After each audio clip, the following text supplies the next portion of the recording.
اور جب یوسف پختگی کی عمر کو پہنچ گئے ہم نے اسے قوت فیصلہ اور علم دیا، ہم نیک کاروں کو اسی طرح بدلہ دیتے ہیں۔ اس عورت نے جس کے گھر میں یوسف تھے یوسف کو بہلانا پھسلانا شروع کیا کہ وہ اپنے نفس کی نگرانی چھوڑ دے، اور دروازے بند کر کے کہنے لگی لو آ جاؤ۔ یوسف نے کہا اللہ کی پناہ، وہ میرا رب ہے، مجھے اس نے بہت اچھی طرح رکھا ہے، بے انصافی کرنے والوں کا بھلا نہیں ہوتا۔ وَلَمَّا بَلَغَ أَشُدَّهُ، اور جب یوسف علیہ السلام اپنی بلوغت کو پہنچے، آتَيْنَاهُ حُكْمًا وَعِلْمًا، اشد کا اطلاق قرآن میں بلوغت پر بھی کیا گیا اور 40 سال کی عمر پہ بھی کیا گیا ہے۔ ایک جگہ قرآن میں آتا ہے وَلَمَّا وَبَلَغَ أَشُدَّهُ وَبَلَغَ 40 سَنَةً، جب انسان اپنی بھرپور جوانی کو اور 40 سال کو پہنچتا ہے تو وہاں اللہ نے اشد کے لیے 40 سال کا لفظ استعمال کیا، یہاں بلوغت کا استعمال کیا۔ تو ظاہر ہے دونوں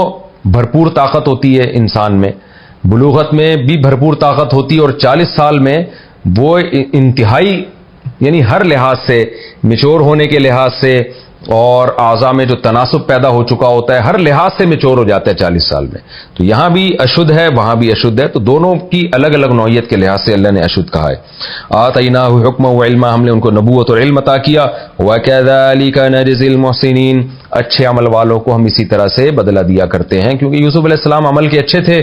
تو اللہ نے ان کے لیے ایسے کاموں کا اہتمام کیا۔ وراودتہ التی ہوا فی بیتہا، جب بلوغت کی دہلیز پہ قدم رکھا ہے تو کیا ہوا کہ جن کے گھر میں یوسف علیہ السلام رہا کرتے تھے، عزیز مصر کی بیوی جس کو زلیخا سے تعبیر کروں گا میں، اس نے ان کو ورغلانے کی کوشش کی اور دروازے بند کر دیے۔ اور حیتا محبت سے جب کسی کو اپنی طرف نرم لہجے میں بلایا جاتا ہے تو اس کے لیے یہ لفظ استعمال ہوتا ہے، تو اور ایسے جو ہے نا محبت سے ان کو اپنی طرف بلانے لگی تاکہ وہ ان کی طبیعت مائل ہو۔ یوسف علیہ السلام نے کیا فرمایا، معاذ اللہ، اللہ کی پناہ، انہ ربی احسن مثوایا، بے شک وہ میرا رب ہے۔ دیکھیں رب کا اطلاق اللہ پر بھی ہوتا ہے اور کوئی بھی جو بھی آپ کو پال رہا ہو نا اس کو بھی رب کہا جاتا ہے، رب مالک کو بھی کہتے ہیں۔ جیسے مزاربت جو ہے نا اس میں جو پیسے جس کا پیسہ لگتا ہے اس کو رب المال کہتے ہیں، مال کا مالک، جس کو آج کی اصطلاح میں انویسٹر کہا جاتا ہے کیونکہ مال اس کا ہوتا ہے۔ اور جو ورکنگ پارٹنر ہوتا ہے اس کو عربی میں اصطلاح میں فقہ کی مضارب کہتے ہیں۔ تو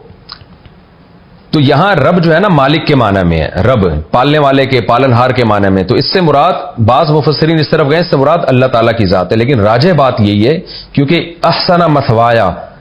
پہلے یہ ذکر ہے نا کہ بادشاہ نے کہا تھا کہ اپنی بیوی سے کہ اس کو اچھا ٹھکانہ دو، اچھی طرح سے رکھو، غلاموں کی طرح اس کو نہ رکھو، اس کو عزت کے ساتھ، ایسے جیسے ہمارے خاندان کا کوئی فرد ہے۔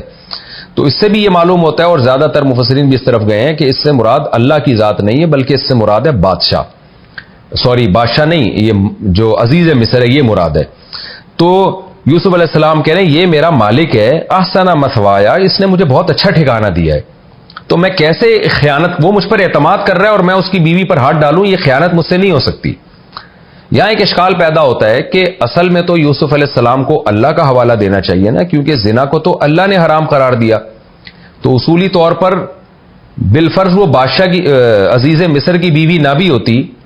اور عزیز مصر نے یوسف علیہ السلام کے ساتھ اچھا سلوک نہ بھی کیا ہوتا، پھر بھی بغیر نکاح کے کسی عورت کی طرف جانا یہ تو ویسے ہی حرام ہے۔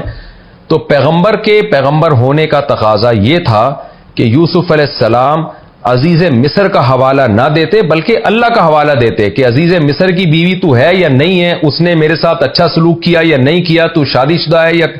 ان میرڈ ہے، مجھے اس سے غرض نہیں ہے، زنا حرام ہے، میں کیسے زنا کی طرف جا سکتا ہوں۔ لیکن یوسف علیہ السلام نے ان تمام باتوں سے قطع نظر کر کے عورت کو اس کے شوہر کا حوالہ دیا کہ تیرا شوہر کا مجھ پر اتنا بڑا احسان ہے، میں تیری طرف کیسے مائل ہو سکتا ہوں۔ تو یہ جو طرز یوسف علیہ السلام نے اختیار کیا اس میں دو حکمتیں تھیں۔ ایک حکمت تو یہ تھی کہ جب بھی کسی برائی سے انسان بچتا ہے نا تو حوالہ ایسی چیز کا دیا جاتا ہے، ریفرنس ایسی چیز کا دیا جاتا ہے جس سے گناہ کی شناعت اور زیادہ بڑھ جائے، تاکہ گناہ سے رکنے کے لیے جو موٹیویشن چاہیے وہ اعلیٰ وجہ الکمال ملے۔ وہ موٹیویشن جیسے آپ اگر بھائی سے بات چیت بند کر کے بیٹھ جائیں تو بھائی آپ کو یہ نہیں کہے گا کہ مسلمان سے بات چیت بند کرنا حرام ہے، بلکہ وہ کہے گا بھائی قطع رحمی ہے، بھائیوں سے بات چیت بند کرنا حرام ہے، تو میں تیرا بھائی ہوں۔ آپ ماں باپ کے ساتھ بدسلوکی کریں، ظلم کریں، تو ماں باپ یہ نہیں کہتے کہ ہیومن رائٹس نہیں پیش کریں گے کہ انسانوں کے ساتھ ظلم کرنا جرم ہے، بلکہ ماں باپ ایسے موقع پہ کیا کریں گے؟ باپ کہے گا میں تیرا باپ ہوں، تو باپ کے ساتھ ظلم کر رہا ہے، ماں کہے گی میں تیری ماں ہوں، تو ماں کے ساتھ ظلم کر رہا ہے۔ اب اس میں کوئی شخص یہ اعتراض نہیں کر سکتا کہ اماں آپ یہ کیوں کہہ رہی ہو ماں کے ساتھ ظلم تو کسی کے ساتھ بھی ناجائز ہے، پڑوسیوں کے ساتھ بھی ناجائز ہے، جانوروں کے ساتھ بھی ناجائز ہے۔ تو ماں ایسے موقع پہ کیا کہے گی کہ بھائی میں اس لیے ماں ہونے کا حوالہ دے رہی ہوں کہ ماں کے بعد تو یہ اور بڑا جرم ہے، تاکہ یہ اس جرم سے باز آئے۔ تو یوسف علیہ السلام کا مقصد بھی چونکہ اس جرم کی برائی کو بیان کرنا کہ زنا تو ویسے بھی حرام ہے اور میرے لیے تو اور بڑا حرام ہے کہ میں تو اللہ کا نیک بندہ ہوں، پیغمبر ہوں میں،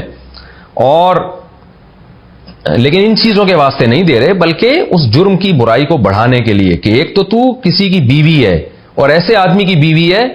جو ایک اچھا آدمی ہے، جس نے میرے اوپر احسان کیا، تو وہ مجھ پہ اعتماد کیا کر کے اس نے گھر میں رکھا ہے اور تجھے حکم دیا کہ تو میرے ساتھ اچھا سلوک کرے۔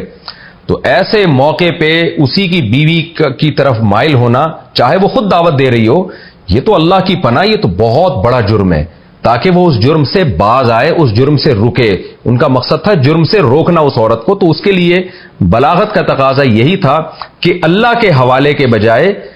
اللہ کے واسطے کے بجائے کہ خدا نے اس جرم کو حرام قرار دیا، یہ بتانے کے بجائے یہ بتایا جائے کہ تیرے میاں کے بھی مجھ پر بہت سارے احسانات ہیں، لہذا یہ تو اور بڑا جرم ہے۔ تو یہ ایک حکمت تو یہ تھی۔ دوسری حکمت یہ تھی کہ زلیخا بہرحال کافر تھی، غیر مسلم تھی، وہ خدا کے وجود کی تو قائل تھی، جیسے کہ آگے آ رہا ہے حاشا للہ بھی کہا اس نے، اور بادشاہ نے اس کو خدا سے معافی مانگنے کا بھی حکم دیا، لیکن مشرک تھی۔ تو مشرک لوگوں کی نظر میں اللہ کے قانون کی ویلیو اتنی نہیں ہوتی جتنی یوسف علیہ السلام کے دل میں ویلیو تھی۔ تو یوسف علیہ السلام اس کو گناہ سے روکنے کے لیے شریعت کا یا اللہ کا حوالہ دیتے، یہ زیادہ مؤثر نہیں ہوتا۔ ایسے موقع پہ حوالہ ایسی چیز کا دیا جاتا ہے جس کو سامنے والا بھی جرم سمجھتا ہو۔ مثال کے طور پر ایک ایتھیسٹ ہے، خدا کو مانتا ہی نہیں ہے، آپ اس کو جب کسی جرم سے روکنے کا کہو گے تو اخلاقیات کا حوالہ دو گے کہ اخلاقاً یہ برا ہے، آپ خود بھی اس کو برا سمجھتے ہو، آپ فلاں کے احسانات ہیں تو میں کیسے اس کی چوری کروں۔ تو ایسے موقع پہ یوسف علیہ السلام نے جو زلیخا سے کہا کہ تیرے شوہر کے مجھ پر احسانات ہیں، تو یہ بلاغت کا تقاضا تھا کہ یہ تو بھی برا سمجھے گی اس عمل کو۔ کوئی بھی عورت اس طرح کرے جس کے شوہر نے اس پر بھی احسان کیے ہوں اور جس کو رکھا اس پر بھی احسان کیے ہوں، تو اس کو سوسائٹی میں بھی برا سمجھا جاتا ہے۔ تو یہ دو حکمتیں تھیں جس کی وجہ سے یوسف علیہ السلام نے بادشاہ بار بار میری زبان سے نکل رہا ہے، عزیز مصر کا حوالہ دیا۔ پھر کہنے لگے انہ لا یفلح الظالمون، بے شک ظالم لوگ کامیاب نہیں ہوتے۔ کیا مطلب؟ میں اگر زنا کر کے تیری اور اپنی خواہش پوری کر لوں، تھوڑی دیر کی لذت تو مل جائے گی، لیکن خدا کا قانون یہ ہے، تاریخ اس پر گواہ ہے کہ جو ظالم لوگ ہوتے ہیں وہ وقتی فائدہ اٹھا لیتے ہیں، وہ کامیاب نہیں ہوتے، انجام ان کے حق میں نہیں ہوتا۔ کتنی زبردست بات کی یوسف علیہ السلام نے، اور آج گناہ سے بچنے کے لیے کتنی زبردست موٹیویشن ہے کہ ظالم جو ہے نا، جو غلط طرف جو جائے گا تو انجام اس کا اچھا نہیں ہوگا۔